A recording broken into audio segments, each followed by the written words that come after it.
నేను ఐకియా స్టోర్‌లో neck pillow తీసుకున్నా. అది యూజ్ చేసిన తర్వాత సరిగ్గా సెట్ అవ్వలేదు. సర్లే రిటర్న్ చేద్దామని వెళ్ళాను. ఇక్కడ ఈజీగా రిటర్న్ చేయొచ్చు. ఎక్స్‌చేంజ్ అలా ఏమీ ఉండదు. 2 డేస్‌లో మన మనీ మనకి రిఫండ్ అయిపోతాయి. ఇక్కడ ఐకియా స్టోర్ చూడగానే చాలా బాగా అనిపించింది. చాలా క్రియేటివ్ వేలో డెకర్ చేశారు. ఏ రూమ్ ఎలా మనం ఆర్గనైజ్ చేయొచ్చు అని చూడగానే ఐడియా వచ్చే విధంగా.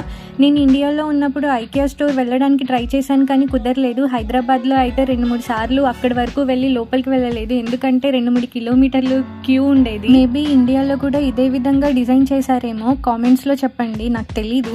ఇక్కడ జర్మనీలో వేరే ఫర్నిచర్ స్టోర్స్తో కంపేర్ చేస్తే ఐకియాలో చాలా అఫోర్డబుల్ ప్రైజెస్కి దొరుకుతాయి. అందుకే ఇక్కడ వాళ్ళు కూడా దీన్నే ప్రిఫర్ చేస్తారు. ఇవి renewable energy and eco friendly stores. ఎందుకంటే బైబ్యాక్ అనే స్కీమ్ ఉంటుంది. మన ఓల్డ్ ఫర్నిచర్ని ఎక్స్చేంజ్ చేసుకోవచ్చు. నాకు తెలియక ఇండియా నుంచి వచ్చేటప్పుడు చాలా కిచెన్ వేర్ తెచ్చుకున్నాను. ఇక్కడ చూస్తే అన్ని 1 to 2 యూరోస్కి దొరికేస్తున్నాయి. నేను వచ్చిన పని పిల్లో అయితే ఈజీగా రిటర్న్ చేసేసాను. మీ ఐకియా ఎక్స్పీరియన్స్ నాకు కామెంట్ బాక్స్లో చెప్పండి.